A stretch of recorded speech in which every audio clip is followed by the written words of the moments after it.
Think it in theaters. We're signing off. No, we're not signing off. Okay. But when in theaters, when though? In theaters, September the 6th. September the 6th. There's still movie theaters. Yo, how long will they be alive? This guy is nuts. Why is there no Peter Dinklage on YouTube promoting his stuff?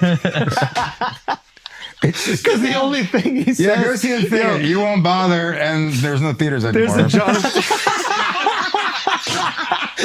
It's so sad. There's a Jonathan. Yeah, the movies, but the Oscars. Yes, Jonathan Ross. No, it's a funny thing. We could talk about culturally because I think truly, and in terms of comedy, which I think this is what this is. I think so. I hope so. You're supposed to be funny. Yes, we're trying. We're trying our hardest. Like I feel like comedy is at the front lines of, which it shouldn't be. It should be the opposite of what's dying in the movie business, because it's really hard to make a comedy that's released in theaters.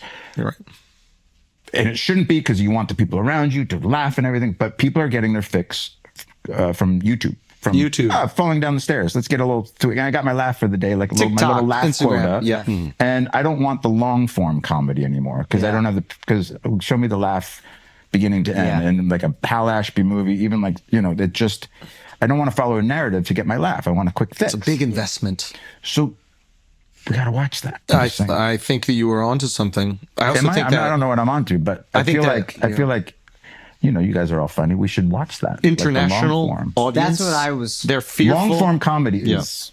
My understanding was internationally it doesn't play as well because so many jokes are so they believe. So whatever. So they believe. So they put their money into. I mean, you were in a Marvel movie. It's like that internationally will play.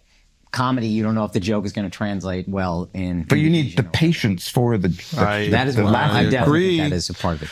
And I feel like, whoa. I also think if you put out a comedy movie that's not funny, it is wildly disappointing to go see. It's so sad. That's the thing. So it's like, and I think people are a little bit hesitant, culturally. I think that pendulum swing, and I think there was a moment where it swung in a direction where people are a little scared about taking some chances. I think the pendulum swung back, but it takes time to make films. So in the next maybe year, 2 or 3, then maybe we'll get some fun stuff. But I also think that people want convenience, man. So you can watch a movie at home. You can watch, the greatest TV shows at home. You want me to put on shoes and an outfit and get a babysitter and go to the fucking theater next door to me. Dude, I saw Dune. We saw Dune in San Francisco. We watched Dune. You had a Sour Patch Kids crinkler next to you. This was actually it was more annoying. Worst. I had someone ironic. I'll shush my own kids for doing that. I love that. I fucking Should love be streaming something. You're like, shh. I had a guy ironically laughing next to us. Like he was so in on it. Oh god. That he's like, oh, that wasn't exactly how it was. And now I feel like I'm not getting it. Oh, so now I'm insecure about my own consumption of the movie, and I can't just get lost in the picture, which I want to get lost in. Right. And I had that moment where I'm like, I have a big screen at home. I have a good sound system. Dune's coming out in like a week. Fucking 2 weeks. Yeah. So then, should we all be making stuff for? I mean, the money isn't there, obviously, but should we make stuff for streaming because that is how people are consuming things, or should we push people to the theaters? Well, I think it's sort of, Spielberg, I heard an interview with him and he's like, I don't run a studio, but even for promotion, for the people, for the diehards that don't have a big screen, who want to see it on the big screen. And it's also the sound, because sound at home isn't as good as some of those things. Depends on the movie theater you go to. We have Alamo in Brooklyn, which is incredible. The seats are incredible. They play great movies. They play retrospectives. But Spielberg said in this interview where he's like, I don't run a studio, but just show it for a couple weeks for the diehards and for promotion for when you stream it. Just give it that chance. Also, don't allow that chance to go away. Because like me, who back in the day when I would I remember with my friends, we lined up for Cape Fear on the opening day. Cape Fear opened and there was one guy ahead of us. We were up all night drinking and we got there at like the first showing at like 10 a.m.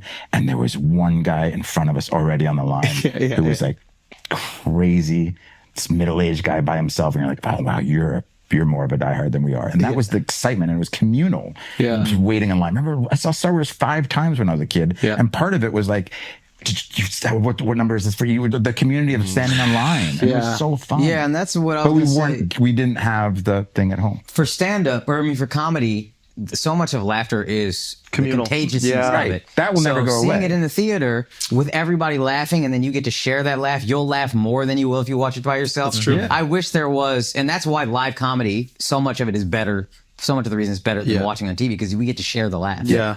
Also, I think that's why horror still works in the theaters. Horror. It needs a collective. That it is You so guys were much. scared together. Yeah, we're scared together. So there's the comfort of being together. Like watching a fucking scary movie by yourself, Psycho. alone. Psycho Yeah. behavior. You got to go to sleep after that shit. Yeah. I know. But watching it with, 100 other people or 200 other people, you get to leave going, oh my God, that was crazy. kinda This giddy. person throws their popcorn. It's a fun. You kind of laugh after you get scared, it breaks the tension a little bit. That's an interesting point about like you would brag. It was almost a badge of honor how many times you saw a thing. Right. And that is gone. Right.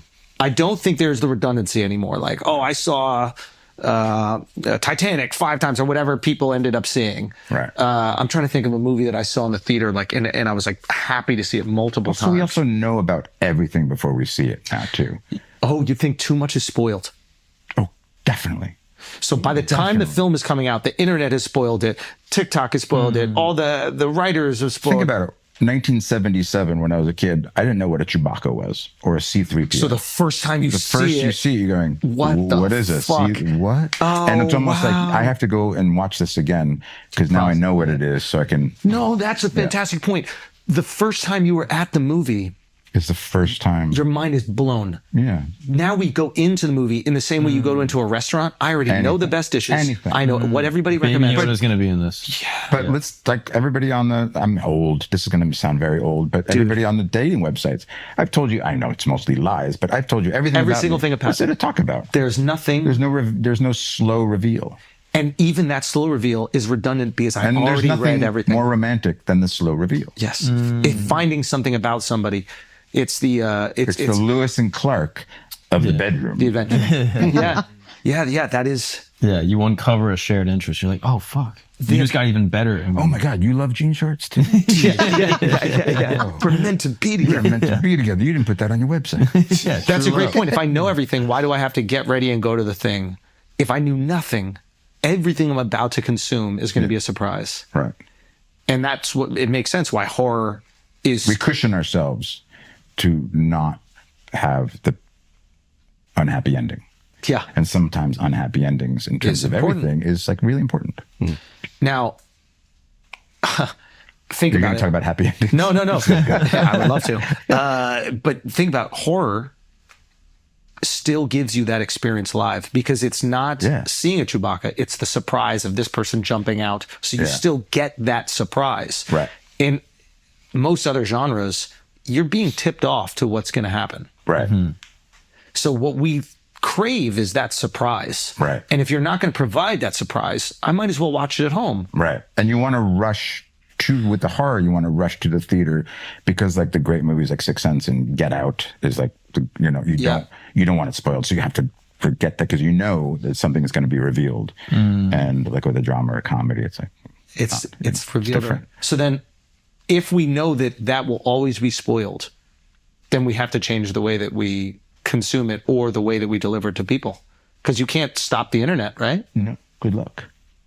It's kind of impossible. It's just how we re-engineer. Having kids, I think I have faith in like they're going to sort of turn their backs on it a little bit. It's so funny. We talk about I this. would love. I know it's probably. It's No, like, this is I good. think This is parents great. are dealing with it all the time, but it's. I would like a generation of like that of like Luddites again. So Yeah. And they're all beet farmers no. It's all right. You know how like because it's just saturation. Yeah. And when you saturate someone with whatever, Yeah. it's like with drugs or you go to rehab. With internet, they got to get I think that like our generation is obsessed with the internet, and I think because it's new. it's new. And I think children always reject the obsessions of their parents. Right. And I wonder if your kids, my kids, will see us on our phones all the time and be like, that's what old people do. Fuck that. I don't There's want going to to be do like a it. straight edge movement in social consumption. I genuinely believe that. In Well, the with same, kids, yeah. it's the bottom line of like they just still want to stay connected to their friends. And that's what the bottom line of why they're using it, for that connectivity, which we're putting on them all the horrible things that happen on the internet, all of that stuff. But they just want to be with their friends. And if you don't want to miss out on a trend that your friends know about, or just like, just anything, like, how are you? Just like, anything like that. You want to stay connected. I think we put on to them all the evils of it all. And they're sort of so savvy early on now that they're just like, yeah, I just ignore that stuff. So now they can discern between like the horrible content and then just the fun ways to connect. I hope.